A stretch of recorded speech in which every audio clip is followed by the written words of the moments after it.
Hai teman-teman, perkenalkan nama saya Sylvia Larosa Sihombing dengan NIM 20455658 PN 16558. Pada kesempatan kali ini saya akan mempresentasikan mengenai ujian akhir semester statistika untuk pertanian kelas D. Oke, kita masuk untuk soal yang pertama, yaitu buatlah satu contoh rancangan penelitian di bidang pertanian yang berbeda dari yang telah dibahas di kelas dan bukan contoh dari buku referensi. Rancangan penelitian ini berisi tujuan penelitian dan data yang dikumpulkan. Nah, pada kesempatan ini saya menggunakan penelitian pengaruh mutasi dan jenis ikan cupang dalam kenaikan harga ikan cupang di Kecamatan Sidikalang. Tujuannya itu untuk mengetahui pengaruh mutasi pada kulit ikan dan jenis-jenis ikan cupang terhadap harga per spesies ikan cupang tersebut. Data yang dikumpulkan merupakan data primer, yaitu kita menggunakan survei terhadap para penjual-penjual ikan cupang mengenai tiap-tiap spesiesnya. Jadi sampelnya itu merupakan spesies-spesies ikan di tempat penjualan ikan cupang di Kecamatan Sidikalang, dan waktu pengumpulannya itu merupakan cross section, yaitu hanya pada satu waktu itu gitu. Oke, selanjutnya nomor 2, jelaskan konsep margin of error. Apakah arti margin of error dari 5%? Nah, sebelumnya kita akan mengetahui terlebih dahulu pengertian dari margin of error. Margin of error itu adalah nilai yang dapat menunjukkan seberapa besar kesalahan yang terjadi pada saat pengambilan sampel. Kalau kesalahan yang terjadi itu ternyata sedikit, maka data sampel yang Anda miliki itu bisa dipercaya untuk mewakili populasi. Jadi, semakin tinggi nilai margin of error itu, maka semakin jauh sampel ini mewakili populasinya. Sebaliknya, semakin rendah nilai margin of error, semakin dekat sampel ini mewakili populasinya. Nah, saat margin of error semakin besar, maka data semakin beragam, sehingga standar deviasi juga akan semakin besar. Karena standar deviasi itu menunjukkan keberagaman dari data sampel. Semakin tinggi standar deviasi, maka margin of error juga akan semakin besar. Nah, jadi pengertian dari margin of error 5% itu adalah kesalahan yang terjadi dalam pengambilan data. Sampel hanya 5%. Kesalahan sampelnya itu hanya 5% dan 95%-nya merupakan hasil signifikan untuk mewakili populasi dan bisa dipercaya. Selanjutnya itu adalah berdasarkan rancangan di poin A, diambil margin of error 5%. Jika diketahui jumlah anggota populasi, tentukan jumlah sampel yang diperlukan. Nah, untuk menentukan jumlah populasi yang tidak diketahui, maka dalam penentuan sampelnya digunakan rumus Cochrane sebagai berikut. Ini diambil dari Sugiono 2017 dengan rumus N sama dengan Z kuadrat PQ per E kuadrat, di mana N merupakan jumlah yang diperlukan, jumlah sampel yang diperlukan, Z itu tingkat keyakinan yang dibutuhkan dalam sampel, yakni 95%. P itu peluang benar, itu ada 50%, dan Q itu peluang salah, ada 50%.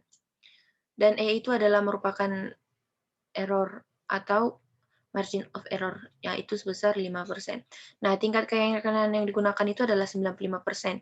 Maka nilai Z atau keyakinannya itu ada 1,96 dan tingkat errornya sebesar 5%. Nah, untuk soal ini maka jumlah ukuran sampel dalam penelitiannya bisa dicari dengan rumus sebagai berikut dan pengertiannya sebagai berikut, yaitu 1,96 dikuadratkan dikali 0,5 kali 0,5 dibagi 0,05 kuadrat. Maka dilakukan perhitungannya dan didapatkan hasil 384,16. Nah, dari hasil ini dapat kita simpulkan bahwa berdasarkan perhitungan di samping, jumlah sampel yang harus digunakan dalam penelitian yaitu adalah kurang lebih 384 sampel ikan cupang untuk mendapatkan margin of error sebesar 5%. Selanjutnya nomor 4, berdasarkan rancangan penelitian di poin A, diambil margin of error 5%. Jika diketahui jumlah anggota dari populasi itu adalah 1.000, tentukan jumlah sampel yang diperlukan. Nah, jika diketahui anggota populasinya dan ditanyakan sampelnya, maka kita akan menggunakan rumus Slovin. Kenapa? Karena dalam penarikan sampel, jumlah harus representatif. Agar hasil penelitian dapat digeneralisasikan dalam perhitungan apapun, tidak memerlukan tabel jumlah sampel, namun dapat dilakukan dengan rumus dan perhitungan yang sederhana. Rumus Slovin ini untuk menentukan sampel adalah sebagai berikut. N itu sama dengan N dibagi 1 tambah N dikali E kuadrat, di mana N huruf kecil itu berarti ukuran sampel atau jumlah respondennya. N besar itu ukuran populasi, yaitu merupakan presentasi kelonggaran atau bisa juga dibilang margin of error. Dan E kita di sini adalah 5% atau 0,05.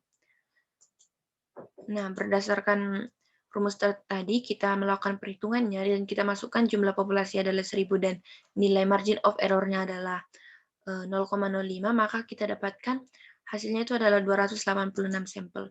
Jadi dari 1000 anggota populasi, jumlah sampel yang diperlukan dengan error sebesar 5% itu adalah sebanyak 286 sampel.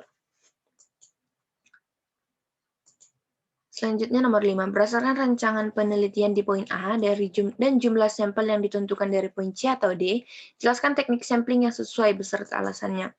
Nah, berdasarkan teknik sampling yang digunakan itu, menurut saya adalah probability sampling, karena setiap anggota memiliki peluang untuk dipilih menjadi sampel dengan probability sampling maka pengambilan sampel secara acak atau random dari populasi lain. Dengan teknik proportionate stratified random sampling di mana ini bisa digunakan untuk populasi yang mempunyai susunan bertingkat atau berlapis-lapis.